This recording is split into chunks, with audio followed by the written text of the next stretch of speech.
Welcome to the Software People Stories. I'm Shiv. I'm Chitra, And I'm Gayatri. We bring you interesting, untold stories of people. associated with the creation Or consumption of software-based solutions. You'll hear stories of what worked. and sometimes what didn't, You will also hear very personal experiences. and insights that would trigger your thoughts. And inspire you to do even greater things.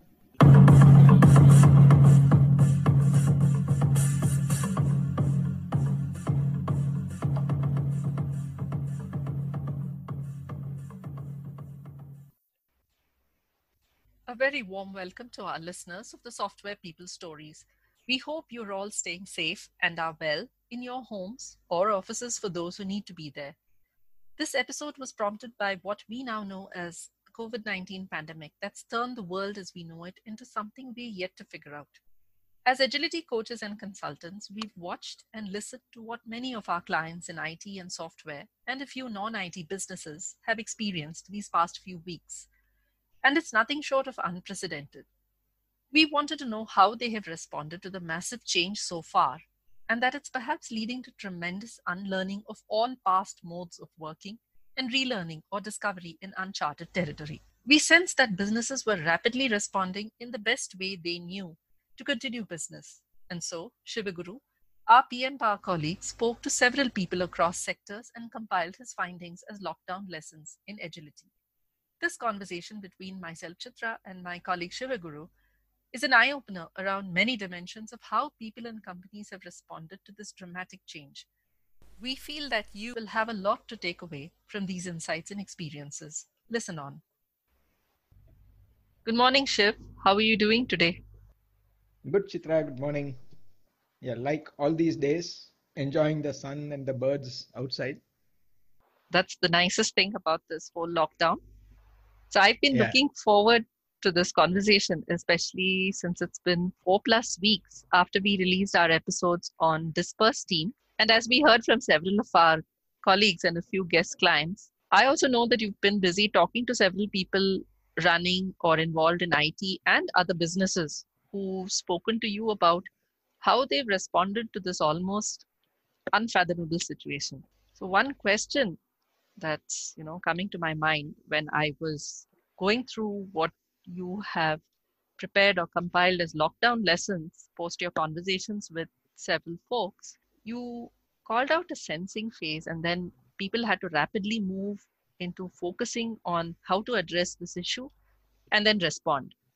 To me, it feels like there was barely enough time between the sensing phase and what perhaps I would have liked to see as a prep phase.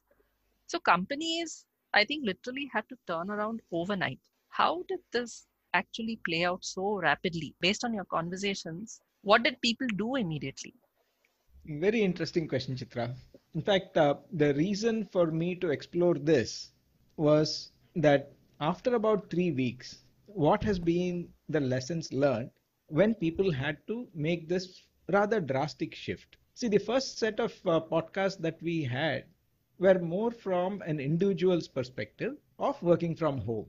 Somebody who's used to working as a team and then now dispersed, but still connected and working as a team.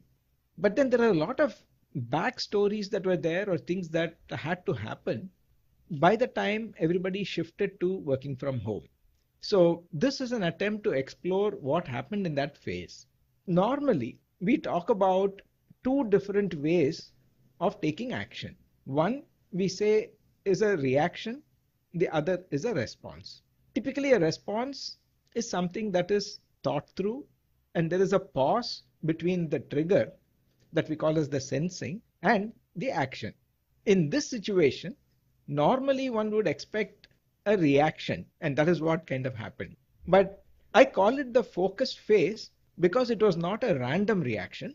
Everybody kind of knew by that time what the enormity of the situation was and the uncertainty of how long it might go on, and not limited only to one industry, which is also one reason I spoke to people from not only IT, but also from the more traditional industries of manufacturing, of retail distribution, particularly in the automotive industry, which was already going through a lot of pressures even before the COVID crisis started.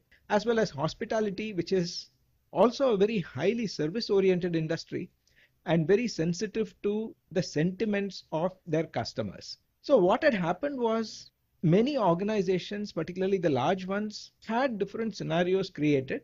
In fact, some of them had also identified COVID as one of the impact in their even project level plans, where the focus at that time was more on health, saying what happens if some team members, more than a normal number that might be away or be sick, etc., get affected. This was not something that was done only by the IT service providers, but also the customers. Because the international customers were already feeling some of these things before India started feeling the impact of COVID. And they had already started taking preventive measures. Almost everybody had health as the primary concern. So to that extent, most organizations did have some time to think and kind of get prepared, at least mentally. But then in the non-IT sectors, they had not anticipated this to come so fast or this to impact us so drastically. If you take the previous pandemics, yes, it happened. There were some things, but then India was largely unaffected or very, very little impact across the board. But the moment people could not go to work, they had to really find out what can be done. And in many of those cases, it was, I would say, something that was forced on them. So they had to be creative in terms of what could be done. But at least in the IT sector, there are a lot of stories that I heard about project managers insisting on a majority of the team members having laptops even before this started. Those were for different reasons. In fact, in a couple of organizations, they were shifting their location from one facility to another for consolidation. And in fact, in one company, they wanted to actually distribute, to avoid the commute in Bangalore, open up multiple offices, and that they said, let us give them the flexibility of working from any office, or let us give them laptops. So to some extent, they were prepared. In some cases, they had some stock of laptops and all that. So it was about leveraging those. It was not completely reactionary, but it was not a fully thought out response either. So effectively from almost the middle of February, companies started preparing, companies started looking at what could be happening, what's happening outside in the world, which is what I call as the sensing phase. And I didn't call it as a pause phase in between before the response. It was all about action. So rather than calling it react, I call it the focus phase, because the other significant aspect that came through in all my conversations was that everybody from the leadership to individual contributors at teams were all focused on one purpose, which is to keep the business running, to be focused on customer deliverables. I think having that purpose, that is the focus, enabled them to find creative ways of adjusting and making this work from home actually work. And that took anywhere between 2 days to, in some cases, almost 4 weeks. It's not as if everything happened overnight, but then the bias for action with the purpose being clear was something I think that helped almost every organization to at least minimize the impact of this, largely in the IT sector. Unfortunately, in the other sectors, there were a lot more constraints. Thank you, Shiv. That's a very extensive examination of what a lot of the companies have done. And I have two questions that are coming up right now. One is, it looks like things were changing almost on a daily basis. But yet you say that everybody seemed to sense the common purpose of continuing business and catering to customers' needs. How did, say, leaders rally people around this? It must have been exceptionally difficult when you are not face to face with people, when you're not looking at people's faces and gauging their understanding of a common vision or purpose. So how did they do this in such a short time? That is the first question. And the second question is something that you said. Safety and health were foremost and at the forefront of all thinking during this time. What is it that people have done to ensure employees' well-being? Okay, both are very involved questions. The first one, again, is a spectrum of responses. In a couple of smaller organizations where everybody knew everybody else by name, the leaders were so involved in their individual connections, personal connections, would be going around. Some of them also did some mocks. They knew that this is coming. They knew that they were not prepared. So they had to validate the model. So they spent anywhere between 1 day to even up to a week in trying to do this mock exercise of while coming to the office, working from the office, but behave as if you are working from home. This meant that the infrastructure of connectivity could also get tested, and people being used to or getting used to not just looking over the shoulder of somebody else doing something, but relying more on whatever systems they had, whatever tools they had, or figure out what was lacking in some of them and saying, hey, can we do this so that at least we are all updated on what the status is or where the issues are and where somebody else can chip in and help, etc. In some companies, when I said that it was even up to about a week, they also tried different variations. These variations primarily were about having less direct contact. Now, you can't just look up or look across the hall and see if somebody is working or not. It could lead to setting your status to indicate that do not disturb me. This is my me time. Or teams dedicating some time during the day saying that this is what we can do. But then when they actually started working from home, some of these had to be tweaked further because homes were no longer exclusive offices. In many cases where there was more than one person who was working, they didn't have space to have so many isolated offices, which meant that if somebody is having a call, if at the same time somebody else at home is also having a call, they needed to figure out how to do that, or at least request the teams to adjust the timings. The second very common thing was very frequent calls. Even in the non-IT sector, I heard stories of HR reaching out almost on a daily basis or sending out bulletins, small recorded updates on WhatsApp. These are smaller teams, either giving hope, either giving them updates on what is happening, what the government regulations are, or what their own leadership thinks, what can be done, etc. So this was the first part of your question in terms of how the leadership prepared or how they were trying to enable the teams to at least adapt to a different way of working. About the changes in the actual activities done, the processes they followed and all that, I did not go deep into that or this study, which is something I thought will take it up as a separate focus study to look at how this is sustaining. Because initially there's a lot of enthusiasm. The teams are all very excited to work from home. Some of them now could also go to their hometowns and actually work from there. And they had the moral support of the families. So all these kind of help. But when I had these conversations, which was about a little more than 3 weeks of working from home, some of the fatigue was already starting to show. Some of the longing to get back to the social contact and to the office environment also were kind of expressed. So this is where I think companies have been very, very creative. I guess that is your second question about keeping them engaged. At a project level, I think the engagement has become higher. The same purpose, the same commitment, or the same goals that they had set, whether it is for the immediate sprint or the next release. There are stories of completely new features being conceived and deployed within 2 weeks. There's one instance of something which is also going to help hospitals which are treating COVID patients. It is a feature that had to be done that required multiple teams to work together. They came together from understanding the requirements, trying to implement the feature in such a way that it had minimum disruption to the existing architecture or other pieces of code, and then they were able to actually give it. This is over and above whatever they had as commitments. In fact, one of those teams said that we were working day and night, even though the weekends we used to have discussions on the stories, on testing strategies and everything else. So that intensity was all because of the sense of urgency that people felt. And in this case, it was also the feeling of higher purpose, where what they're doing is actually going to be used immediately in addressing some of the challenges posed by COVID. Because there are other stories of support teams also being more productive. They said they have less distractions. Maybe this is again something that we should explore once things return to more normalcy and people get back to office, to see what are some of those distractions in the office that can be avoided. Because it is not always only about productivity, but it is also about people feeling happy that they're able to achieve more. The other is many reach out programs. Again, at a team level, teams would also have this virtual chai kind of time slots, or at a larger division or a business unit level, or even at the organization level, a lot of communication happening, including the skip level meetings that used to happen in person. Now people started doing it over calls.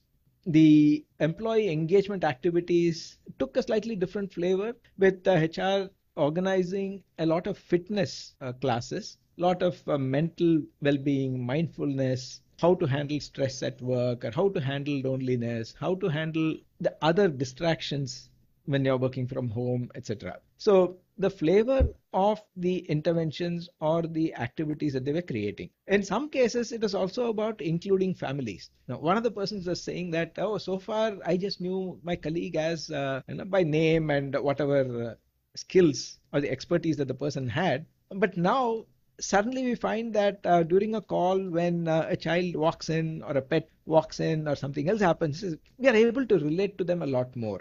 So that way, when we get back, I'll definitely feel much closer saying that, oh, they also have families, they also have challenges like me, or they also have aspirations and so on, which I don't know why I didn't think about it earlier, but then this is something that struck me when we were having these calls. I also noticed that some teams are still not very comfortable having their video on. The most common reason being the bandwidth and the reliability of the connectivity. But then at least periodically, they do switch on at least for a minute to say hi, to show something funny, etc.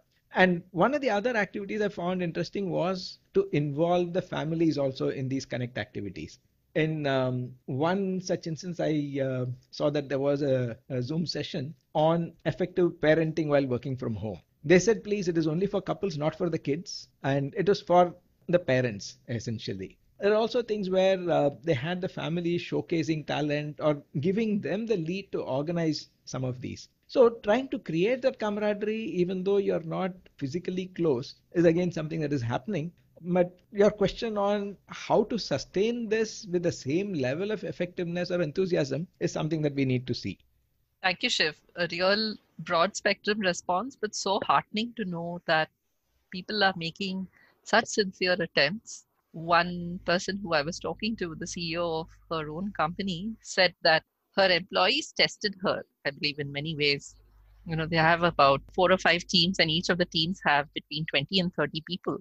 So they got her onto their team calls. Of course, there was the agenda of clarifying the purpose and setting common vision, etc. But the underlying fun activity was to see how many faces and names she could actually associate correctly. Well, she was candid enough to come back shamefaced and said, oh my God, there are actually about 25-30% of the people I can't identify. But hey, that's my challenge, so that next time I go back to them, I know exactly who they are. Can completely relate with you on what you said, and it's really encouraging to know.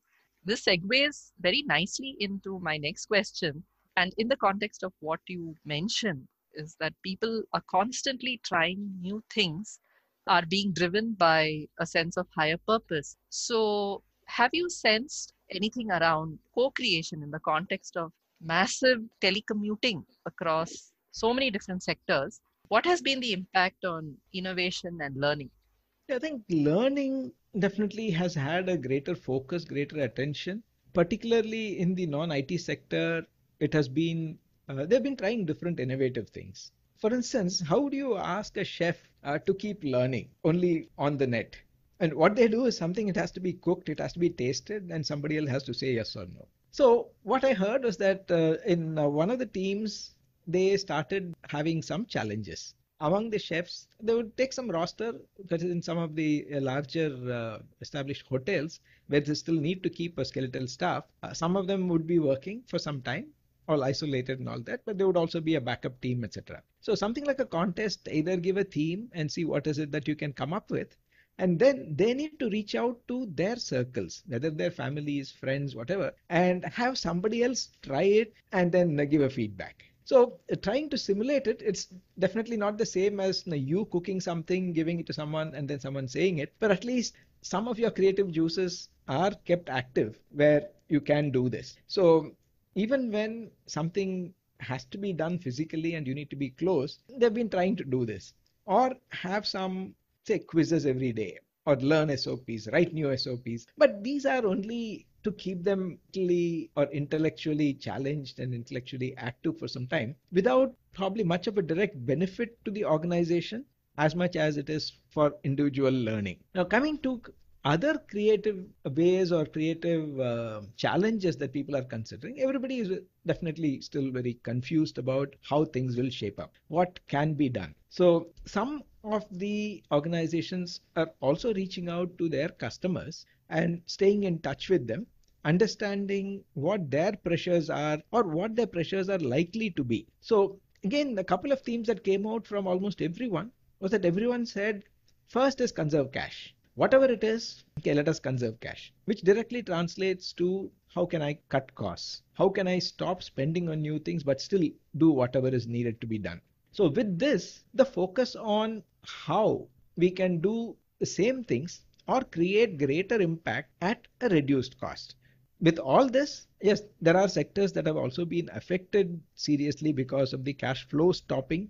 Also heard about stories of executives taking pay cuts, associates taking pay cuts, or not having any raises for this year. But there again, most of them do understand. It is a question of survival. It is a question of getting over these challenges and being prepared for something that we don't know what it is going to be. So while there is a lot of thought that is going in, there are a lot of ideas also that people are experimenting with to bring that collegial atmosphere even when you are dispersed. But it is still too early.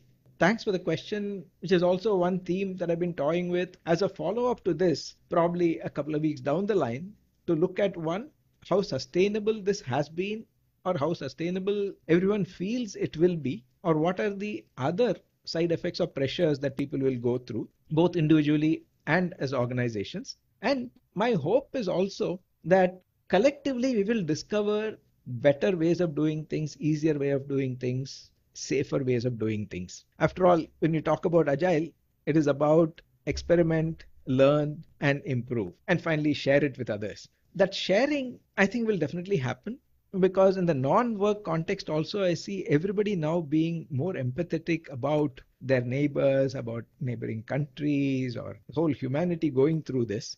But along with that, there is also this fear of I need to survive. Will I be able to survive? So if it continues for long, hopefully that individual survival instinct, whether it is an individual team or an organization, doesn't overtake the collective survival and collective growth because there is enough for everyone. So I do expect some things to happen, but then just watch out.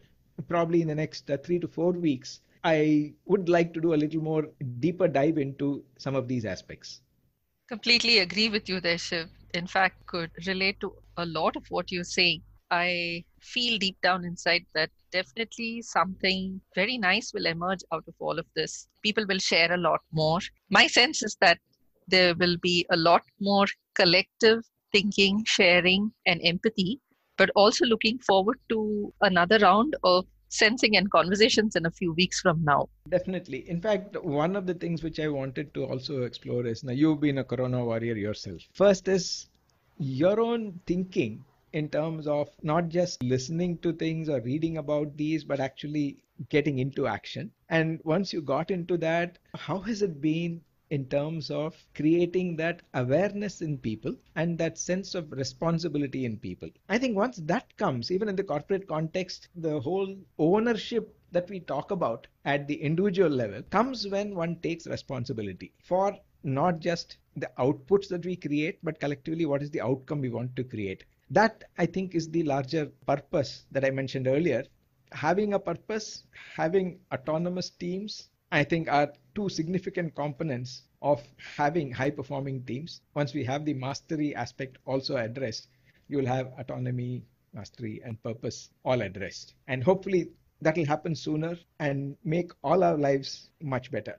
Certainly looking forward to that. I noticed that you have a lot of lessons sprinkled through your collections that you put together. I'm thinking that a lot of our listeners would benefit from also reading those things through. And one thing that struck me, and I've heard you as well as a lot of our PM Power colleagues talk about it, and having personally felt it and benefited from it, you've called out that this situation is about being on your own, but not alone. So, what significance does this carry for all of us? And why did you particularly put this lesson in there? See, in one sense, these were all probably just waiting to come together. In the last few years, you also heard a lot about the gig economy, the circular economy, and so on. Now, when you look at probably some of the underlying aspirations of people, the gig economy is about having freedom, is about doing things that one enjoys and being able to find time to do that. So many corporate structures or the way we work kind of impose restrictions in terms of space and time, being at an office, being there at a particular time for a particular duration, and so on. So the moment we are able to unlink these, there is freedom for everyone to be their best, do their best, enjoy their passions. And while it appears that they are working alone on their own, but definitely not alone. Because the higher purpose of being attached to teams, attached to organizations, attached to the mission or the purpose of the organization is something that we at PM Power have always been saying, that it is about being on your own, but not alone.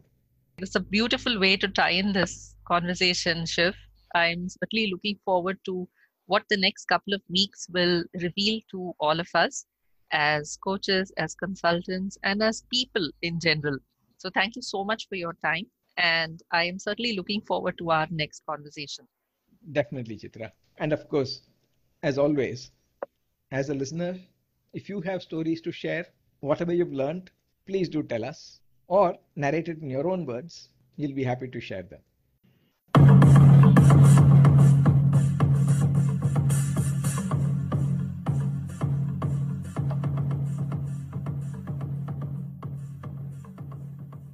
We thank Siddharth for the music and Malavika for promoting the Software People Stories. If you like this episode, Please subscribe on your favorite podcast client. And spread the word in your network.